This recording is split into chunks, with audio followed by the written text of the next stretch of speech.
어두운 새벽이었다. 서울 변두리의 오래된 빌라 단지는 마치 밤 공기에 잠긴 듯 고요했다.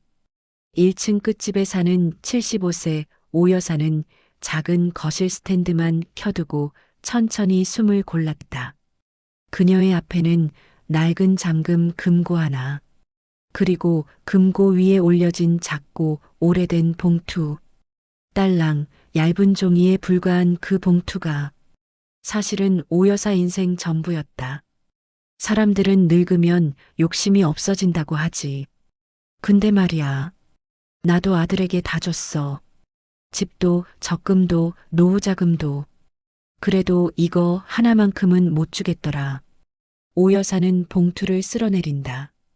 손등에 주름이 깊게 패였다. 그 주름마다 지나간 세월이 아슬하게 걸려있는 듯했다. 그 봉투 안에는 남편이 세상을 떠나기 전에 남긴 한 장의 손편지, 그리고 오래전 어머니에게 물려받은 작은 토지의 지분 증서가 들어 있었다. 부자가 될 만한 큰 재산은 아니었다. 하지만 그녀에게는 의미가 깊었다. 남편의 마지막 마음, 그리고 자신의 부모에게서 이어받은 삶의 증표. 이것만은 지키고 싶었다. 그녀는 나지막이 중얼거렸다. 그날 오후 전화 한 통. 오 여사의 평온한 하루는 아들의 전화로 깨졌다. 엄마, 그 토지 증서 있잖아. 그거 이번에 내 사업 때문에 담보 좀 잡히게 해줘. 아들 태수의 목소리는 다급하지 않았다. 마치 당연한 걸 요구하는 사람처럼 덤덤했다. 오 여사는 말했다. 태수야, 그건 안 된다.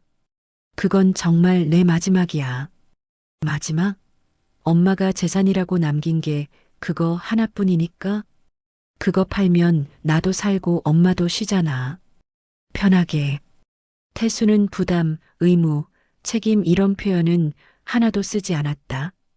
처음부터 끝까지 그저 엄마는 나를 도와야 한다는 기대로 가득 찬 말투였다.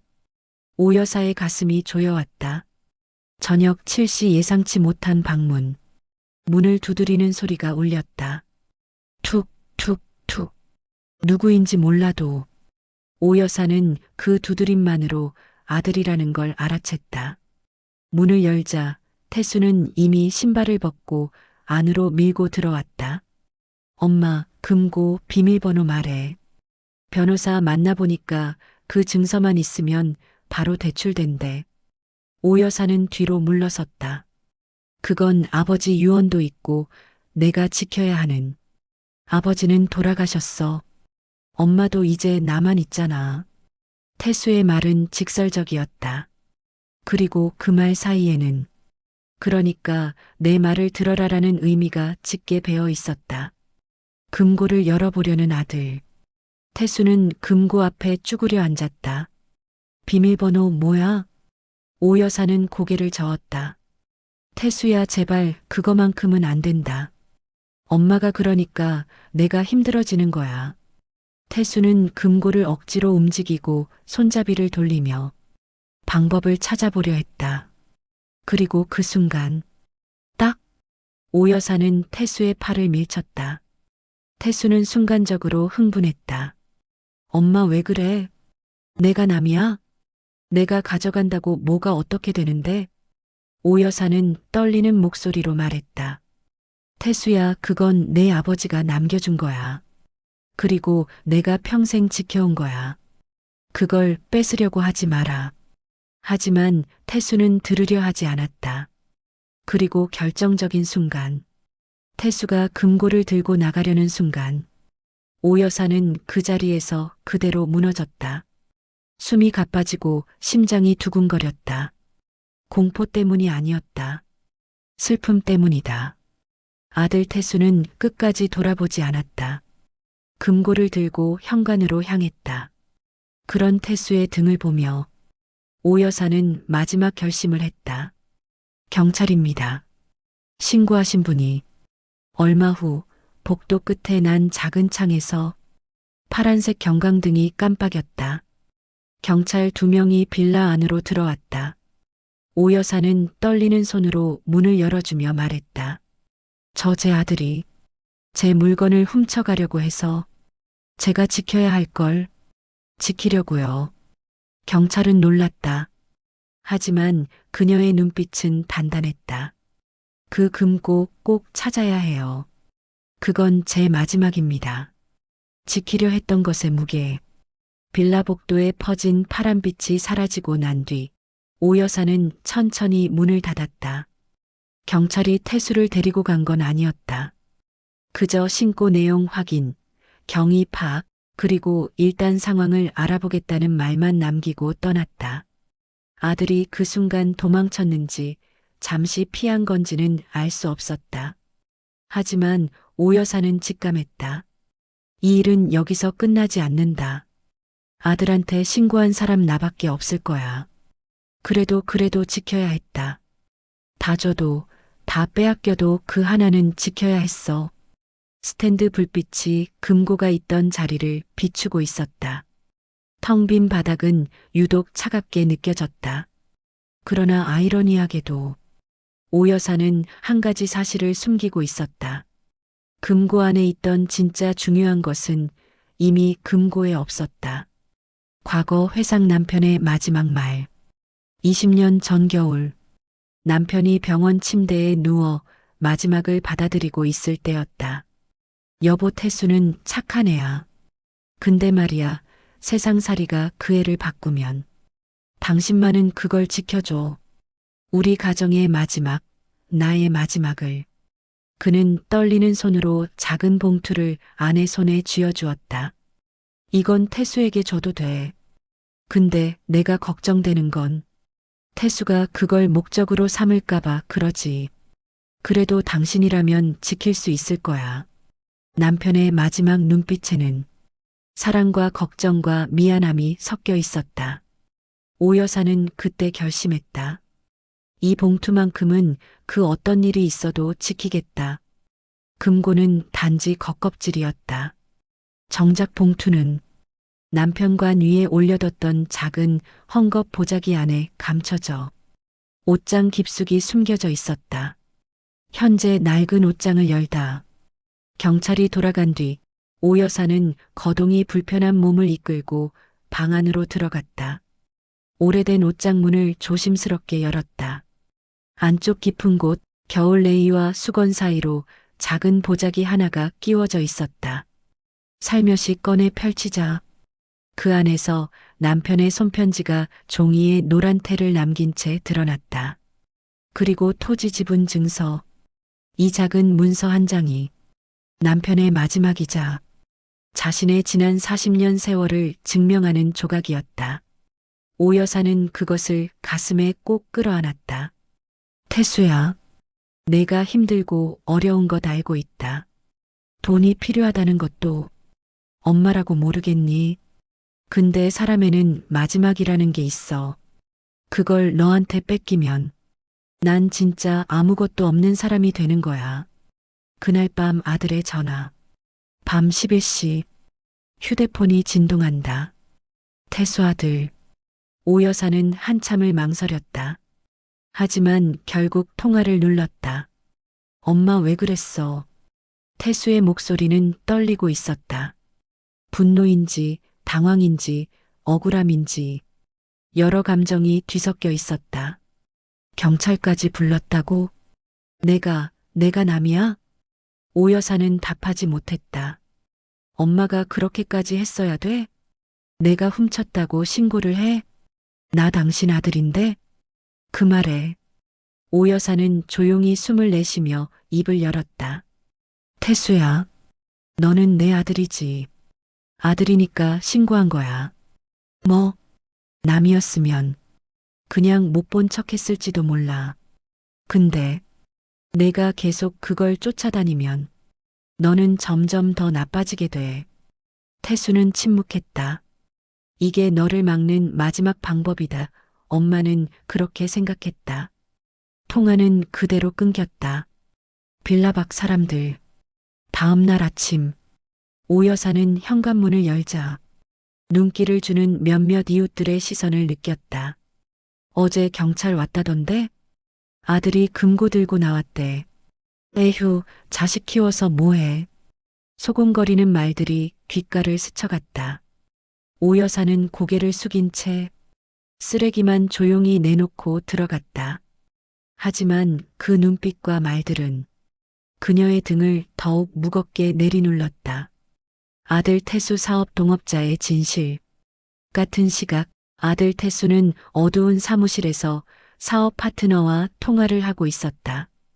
금고 못 가져왔어? 그게 좀 일이 생겼어. 엄마가 신고를.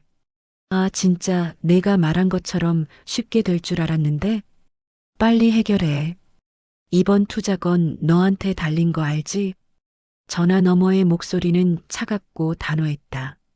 태수는 입술을 깨물었다. 태수는 토지 증서의 진짜 가치를 몰랐다.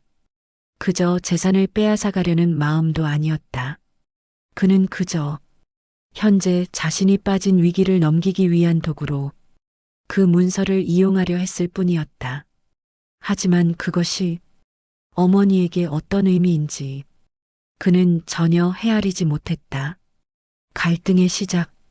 오 여사와 태수의 관계는 이날을 기점으로 돌이킬 수 없는 선을 넘어섰다. 그러나 진짜 이야기는 이제부터였다. 금고는 사라졌지만 정작 태수가 원하는 증서는 아직 손에 넣지 못한 상황. 아들은 더욱 다급해지고 사업 파트너는 압박을 늘리고 오 여사는 마을 시선까지 감당해야 하며 결국 다음 장에서 둘은 다시 부딪히게 된다. 사라진 금고와 다시 돌아온 아들. 오 여사의 아침은 유난히 길었다. 밤새 뒤척였고 아들이 언제 다시 찾아올지 몰라 문소리에 민감해져 있었다. 그러나 정작 가장 먼저 찾아온 것은 우편함에 꽂힌 작은 고지서 한 장이었다. 전기요금 안내서, 그리고 그 아래에 놓인 작은 메모. 어머니, 괜찮으신가요? 어제 경찰차 와서 놀랐어요. 혹시 매일 드리던 반찬, 오늘도 가져가도 될까요? 옆집 송 여사. 오 여사는 메모를 읽다. 갑자기 눈시울이 뜨거워졌다. 세상이 전부 자신을 욕하는 것처럼 느껴졌던 밤, 누군가는 괜찮으신가요? 하고 걱정해 주는 것도 있다. 그 사실만으로도 아침의 공기는 조금 덜 차갑게 느껴졌다. 사라진 금고의 행방. 그러나 마음 한편은 편치 않았다. 금고. 태수가 들고 나간 금고. 그 안에 중요한 건 없었다. 증서는 이미 다른 곳에 숨겨둔 지 오래였으니까. 하지만 금고가 없어진 것 자체가 큰 문제였다. 경찰에 신고한 것도 사실 이 때문이었다. 금고가 사라지면 사람들은 도둑이냐 아들이냐로 갈라지고 아들의 체면은 땅에 떨어진다. 그러나 그보다 더 큰 문제는 태수의 상황이 얼마나 막다른 길에 몰렸는지 오 여사가 느껴버렸기 때문이었다. 같은 시각 아들 태수. 서울 외곽의 한 낡은 창고 건물. 태수는 어젯밤 들고 나왔던 금고를 탁자 위에 올려두고 있었다. 일행 2명이 금고를 둘러싸고 서 있었다. 이게 그거냐? 네. 근데 왜 이렇게 가볍냐? 태수는 말문이 막혔다. 안에 문서 있지 않아? 그게 아마 숨겨져 있을 수도 있어. 일행 중 한 명이 드라이버를 들고 금고를 억지로 열기 시작했다. 기익딱. 문이 열렸다. 안은 비었다. 진짜 아무것도 없었다. 서류도 편지도 어느 흔적도. 아, 너 지금 우리 놀리냐? 아니야, 진짜야. 엄마가 안 넣어놨을 수도 있어. 아니면 빼놨든지. 그걸 이제 말이야? 일행의 표정이 굳어졌다. 공기 자체가 무겁게 가라앉았다. 태수는 그제야 깨달았다. 엄마는 애초에 금고보다 더 깊은 곳에 중요한 걸 숨겨놓았다는 사실을. 그리고 자신이 어젯밤 한 행동이 항상 있을 것 같았던 엄마의 신뢰를 완전히 끊어버렸다는 사실을. 오후 다시 문을 두드리는 소리. 오 여사가 차를 끓이고 있을 때였다. 툭, 툭, 툭. 전날과 다르지 않은 그러나 더 조심스러운 두드림. 오 여사는 문을 열기 전 한 번 더 숨을 골랐다. 문을 열었다. 그곳엔 태수가 서 있었다. 전날보다 초췌했지만 눈빛만은 또렷했다. 엄마 금고는 돌려줄게. 그는 문 앞에 놓인 금고를 가리켰다. 오 여사는 묵묵히 금고를 쳐다보았다. 금고는 긁힌 자국이 많았고 잠금장치 주변은 부서져 있었다. 태수는 그 모습에 머쓱하게 말을 이었다. 실수했어. 엄마한테 화낼 자격도 없고 경찰 부른 것도 이해한다. 오 여사는 아무 말도 하지 않았다. 잠시 침묵이 흘렀고 태수는 조용히 고개를 들었다. 근데 엄마, 그의 목소리가 떨렸다. 그 증서 어디에 있어? 질문은 조심스러웠지만 목적은 분명했다. 오 여사는 태수를 바라보았다. 그리고 아주 차갑지 않지만 단단한 목소리로 말했다. 태수야, 너 그게 왜 필요한지 엄마한테 제대로 말해줄 수 있니? 태수는 입술을 깨물었다. 그러나 돌아온 말은 단순했다. 돈 필요해서. 오 여사는 고개를 끄덕이며 말했다. 그럼 넌 그걸 가져가면 내 인생이 달라질 거라고 생각하니? 태수는 대답하지 못했다. 오 여사의 독백. 저 아이가 나쁜 게 아니다. 나쁜 길로 가는 친구를 만났고 잘못된 길에서 발을 빼지 못한 것뿐이다. 그런데 그걸 막기 위해서 내가 던질 수 있는 가장 큰 끈이 바로 이 증서였다. 증서에 숨겨진 가치. 태수는 어머니 앞에서 한동안 말을 잇지 못했다. 그러다 마치 결심한 듯 고개를 들었다. 엄마 그 토지, 그거 요즘 개발 들어간다더라. 조금만 제대로만 하면 값이 몇 배로 뛴대. 오 여사의 눈이 아주 조금 흔들렸다. 이제야 태수가 왜 저렇게 집착하는지 이유가 명확히 드러난 순간이었다. 그 토지는 그저 지분 정도라 생각했는데 지금은 꽤 큰 돈이 움직이는 곳이 되어 있었다. 태수는 말을 이었다. 엄마도 알잖아. 내 사업 이거 놓치면 정말 무너져. 다 끝나. 오 여사는 손을 떨며 물었다. 그래서 내가 어제 금고를 들고 갔던 거니? 태수는 고개를 숙였다. 엄마 미안해. 정말 미안해. 갈등의 결정점. 오 여사는 천천히 말했다. 태수야, 만약 엄마가 그걸 너한테 준다면 넌 정말 그걸로 다시 일어설 수 있니? 태수는 아무 대답도 하지 못했다. 그리고 그 침묵이 대답보다 더 큰 의미를 전하고 있었다. 그는 이미 알았던 것이다. 증서를 가지고 간다 해도 자신의 사업 파트너들은 그를 도와줄 생각이 없다는 걸. 증서는 그들에게 탈출구였지 태수에게 기회가 아니었다. 오 여사는 조용히 태수의 어깨에 손을 얹었다. 태수야, 증서는 그건 돈이 아니라 너희 아버지와 내가 평생 지켜온 삶의 조각이야. 내가 그것마저 가져가면 엄마는 살아갈 이유가 없어진다. 태수는 얼굴을 들지 못했다. 3부는 오 여사와 태수의 갈등이 표면적인 돈 문제가 아니라 삶의 가치, 가족의 의미, 마지막을 지키려는 의지로 옮겨가는 중요한 구간이다. 벼랑 끝의 아들, 흔들리는 어머니. 거실 창밖으로 겨울 바람이 휘몰아치고 있었다. 오 여사는 따뜻한 물을 끓이면서도 아들의 말이 머리에서 떠나지 않았다. 내 사업 이거 놓치면 다 끝나. 그 말은 단순한 변명이 아니었다. 오 여사는 태수의 얼굴을 떠올렸다. 어제보다 더 초췌하고 더 불안하고 더 무너져 내린 표정.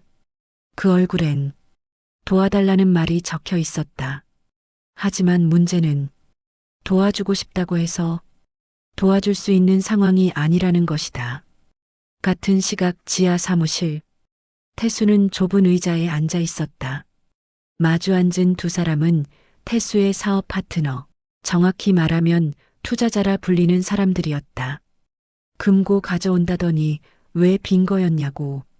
말했잖아, 엄마가 비워놨다고. 그럼 계획은? 태수는 답하지 못했다. 투자자 중 한 명이 핸드폰을 테이블에 툭 내려놓으며 말했다. 태수 씨, 우리 돈 8천 들어간 거 알지? 네, 압니다. 지금까지 보여준 건 뭐야? 적자, 손실 마이너스. 그건 제가 다시. 그 다시가 몇 번째야? 그 말에 태수의 손이 떨렸다. 증서라며? 그거만 있으면 다시 시작할 수 있다며? 그게 수억짜리라며? 그게 상황이 조금. 그 증서 가져와. 그러면 우리가 더 이상 압박 안 할게. 압박하지 않는다는 말의 의미는 사실상 협박이었다. 못 가져오면 우린 우리가 가진 방법대로 진행한다. 태수는 숨을 삼켰다. 우리가 가진 방법. 그 말이 무엇인지 너무나 잘 알고 있었다. 그리고 그 방법의 첫 대상이 자신이 될 수도 있다는 것도. 태수의 내면. 엄마가 증서를 숨긴 건 내가 못 믿어서겠지. 나도 안다. 내가 잘못 살아온 거. 근데 정말 이번 한 번만 넘기면 다시는 이런 일 안 만들 텐데. 그의 마음은 조급함과 후회, 그리고 공포가 뒤섞인 복잡한 소용돌이였다. 오 여사 흔들리는 마음. 한편 오 여사는 방 안에서 남편이 남긴 보자기를 꺼내고 있었다. 토지 지분 증서, 그리고 남편의 마지막 편지. 편지의 글씨는 떨리고 불안정했지만 한 글자 한 글자에는 그의 삶과 가족을 향한 진심이 담겨 있었다. 여보, 제가 못 지킨 걸 당신이 지켜주세요. 우리 아들, 아직 세상 모르는 아이지만 언젠가는 알 겁니다. 우리가 왜 이걸 지키려고 했는지. 오 여사는 가슴이 미어졌다. 태수가 저걸 가져가면 그 아이 인생이 정말 나아질까? 아니면 더 깊은 수렁에 빠질까? 그 질문이 마음을 두드렸다. 빌라 주민들의 시선. 오 여사가 현관문을 열고 쓰레기를 버리러 나오자 위층에서 소곤거리는 소리가 들렸다. 어제 또 아들 왔다던데? 돈 때문이라며. 에휴, 저 나이에 저런 일 겪으면 얼마나 마음이 아플까. 그 말은 동정이었지만 사실은 더 큰 상처였다. 날카로운 말보다 가벼운 동정이 더 무거울 때가 있었다. 송 여사의 방문. 이웃 송 여사가 따끈한 미역국을 들고 찾아왔다. 우리 여사님, 오늘 힘들어 보이네요. 어제부터 걱정되길래요. 오 여사는 그제야 허리를 약간 굽히며 말했다. 그냥 일이 조금 있었어요. 송 여사는 조심스레 앉았다. 아드님 요즘 많이 힘들어 보이던데. 오 여사는 고개를 끄덕였다. 네, 많이 힘들어요. 근데 내가 도와줄 수 있는 게 별로 없네요. 송 여사는 오 여사의 손을 한번 잡아주며 말했다. 여사님, 가끔은 자식 도와주는 게 아닐 때도 있어요. 그 말에 오 여사는 깊은 숨을 들이켰다. 그 단순한 말이 왜 이렇게 마음을 찌르는지. 아들의 폭주밤 11시. 그날 밤 문을 두드리는 소리가 들렸다. 이번엔 느리고 무거운 조급함이 섞인 두드림. 오 여사는 불길한 예감에 문 앞으로 다가갔다. 엄마, 나야. 좀 열어줘. 현관문 너머 태수의 목소리는 어딘가 취한 듯 흐릿했다. 오 여사는 문을 열지 못했다. 태수야, 오늘은 좀 쉬고 와. 엄마, 나 오늘 아니면 끝이야. 문이 쾅 하고 흔들렸다. 태수는 결국 울먹이며 말했다. 오 여사의 손이 떨렸다. 그 말은 너무나 간절했고 너무나 찢어지는 절규였다. 그러나 문을 열 수는 없었다. 그리고 마침내 벌어진 일. 잠시 뒤 문 두드리는 소리가 멈췄다. 그리고 복도는 고요해졌다. 오 여사는 조심스럽게 고개를 들어 도어 스코프 너머를 바라보았다. 태수는 복도 바닥에 주저앉아 얼굴을 감싼 채 흔들리고 있었다. 그 순간 복도 끝에서 두 남자가 모습을 드러냈다. 태수의 투자자들이었다. 오 여사는 숨이 턱 막혔다. 투자자들은 태수에게 다가갔다. 태수는 고개를 들지 못했다. 그리고 두 남자는 태수를 양옆에서 잡아 억지로 일으켰다. 태수는 저항하지 못했다. 오 여사는 문 뒤에서 떨리는 목소리로 혼잣말을 했다. 그러나 문 밖으로 말은 닿지 않았다. 복도는 조용했고 그 정막 속에서 오 여사는 혼자 작은 울음을 삼켰다. 사부는 이야기가 최대 절정으로 가는 전환점이다.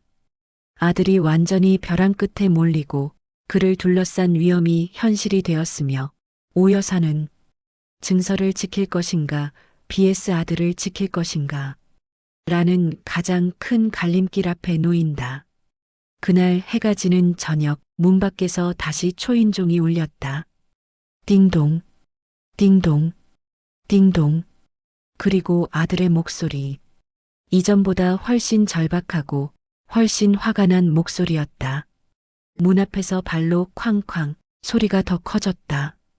하지만 이제 경숙의 눈빛은 흔들리지 않았다. 문 밖에서 아들이 소리쳤다. 경숙은 조용히 말했다. 그리고 결정적인 한 문장이 이어졌다. 경숙은 눈을 감았다. 그리고 천천히 대답했다. 그래. 내 아버지의 이름을 지키는 것이 지금의 너를 지켜주는 일보다 더 중요해졌다. 복도는 완전히 조용해졌다. 잠시 후 경숙은 창문을 통해 보았다. 아들은 복도 바닥에 앉아 머리를 감싸고 있었다. 누군가와 통화하며 욕을 하고 신세를 탓하고 점점 더 어둠 속으로 가라앉고 있었다. 얼마 후 조용히 계단 소리가 들렸다. 아들은 다시 내려갔다. 경숙은 손에 쥔 신고서를 바라보며 작게 말했다.